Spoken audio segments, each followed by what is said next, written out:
Hey everyone, I am coming to you live from Cowork 591, where I am working this afternoon. And I just wanted to give you a few thoughts on the idea that we have a choice in change. Um, I know that, we all understand, hopefully, that we do have a choice every day, and we have a lot of choices that we need to make right now. One being to embrace the forced change and follow the guidelines, or combat it and struggle through begrudgingly. So it's all about the attitude that we choose to have every day when we wake up, um, remembering other people essentially are watching, right? We can complain all we want about this social distancing. It's hard for me. I am an extreme extrovert, and so I have to find ways to make that happen. Um, it's this whole social distancing piece is changing our entire life situation, but it's not going to change anything that we don't let it change. So we have to make a choice to have a good attitude and essentially make the decision to embrace the change, or, like I said, kind of have that negative attitude towards it and just see what happens. But again, then that's letting life happen to us versus us taking control of that. So ultimately, this social distancing piece is beyond our control. We need to think about what we in fact can control and learn to focus on that. This is a conscious choice that we have to make to only be able to control what is within kind of our little circle. Um, so think about, what opportunity do you have now because of this change in your life? What can you do and will you do to make yourself better than you were yesterday? I brought that up the last time, but I still think that we need to be reminded of that. And we need to learn to change what we can and find a way to make things work, whether that's for ourselves or for others, um, as far as others being within our families. So we need to find a way to make things work for us. I've seen a lot of people posting just about how they can't handle ultimately all of the changes that are happening in their house, balancing work and schooling their kids and maintaining their sanity, and that's okay. I think that we create these expectations for ourselves that ultimately we ourselves can't live up to. And so we put those expectations on ourselves because we believe others expect those things of us. Whether or not they actually do, sometimes yes, but other times no. We're doing that to ourselves. So making this situation work for you and your family, because this is your reality right now. Don't make it work for someone else because they're not living your life. They're not living in your situation. We all have different strengths and weaknesses, and being able to embrace and control what we can is about all we can do right now, especially because we don't know for how long that's going to be. I know in my own community, I've seen a lot of people stepping up in so many different ways, and it's because they're really embracing this idea of what they can do with that positive attitude versus forgetting about what they can't. And maybe it's just to keep themselves busy, which is fine. We all have to find what works for us. Um, but making a choice to help others when no one would blame them to be selfish and be helping themselves and focusing on themselves. So this, again, this isn't going to look the same for everyone, but some things that I've seen are people offering to get groceries for those that can't be out due to their age or other conditions. This morning, a mom and her young son brought around donuts to people's doorsteps and left them on their doors for their kids, just to bring a little bit of difference and sunshine into the day, especially on a dreary, windy day here. Our local craft guru has put together kits of different crafts, complete with the paint and all of those things that you can order and then pick up and take home to do with your family to have some different form of entertainment. I've seen teachers making individual phone calls, doing Google Hangouts. Um, I'm currently planning a Zoom for my daughter's kindergarten class so that they can all see each other.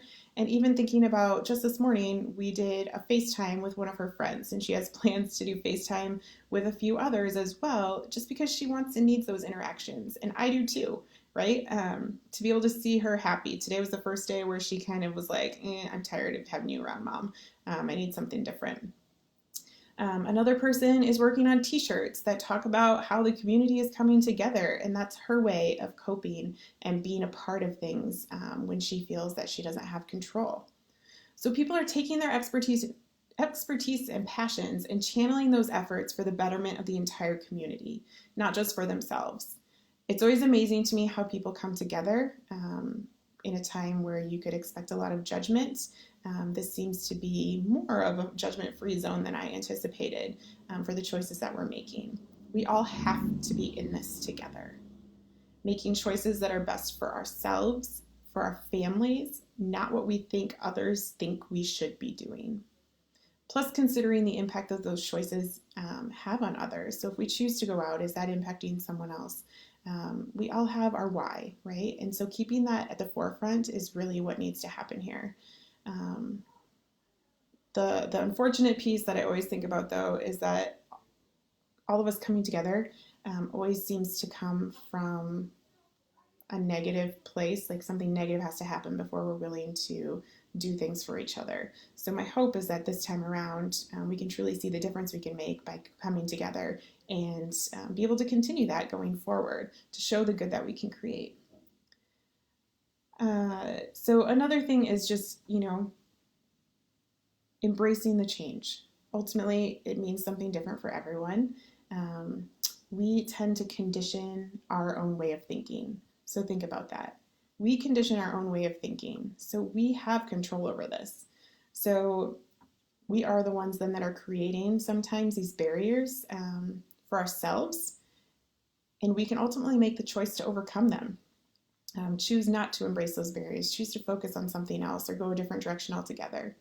Yeah, it's going to take time. It's going to take work. But we can make the change to our mindset, to ourselves, to bettering where we are today for tomorrow. Yesterday, I had to make a choice. I made the choice to be flexible, which for those that know me, that is not an easy thing for me. I slept in during the time I would normally work out. Decided that I was going to snuggle with my daughter. I had flexibility in my day and I was going to use it. So not making myself feel guilty that I didn't get up and do that right away, knowing I would plan to do it later. We then worked out together that evening, so being able to do something together, even though it was a different time. So it's the small things like this. And then I mentioned yesterday that her and I dressed as twins. She wanted to twin for the day, so we had matching shirts and pants, and we went through the day like that. Small changes can make a better attitude, and for her and for me. So just remembering that those small things have a huge impact. We're trying to work together through schooling and maintaining my job responsibilities and my school, and so we're still trying to figure out what works. I'm not saying we're perfect. I'm not saying that we have it figured out, and I guarantee there's going to be a lot of mistakes and frustration along the way. But this situation calls for us all to change our standards of ourselves. Some of us, me included, perfectionists, and so it's really hard to make those adjustments and not have a focus on the things I want to focus on the time I want to focus on them. So think about, are you up for this challenge? Because you really need to be. Whether or not you're ready, here it is. So set your standard, not someone else's standard, and live up to it in a way that works for you and your family. This experience is going to be what you make of it, so don't beat yourselves up for not doing it right, because I really don't think that there is one right way to live your life, and that is included in these crazy changing times where day to day, hour to hour, we don't know what's going to happen. So stay strong, continue to be yourselves, and live life the way you need to live life for your family to see success in this changing situation.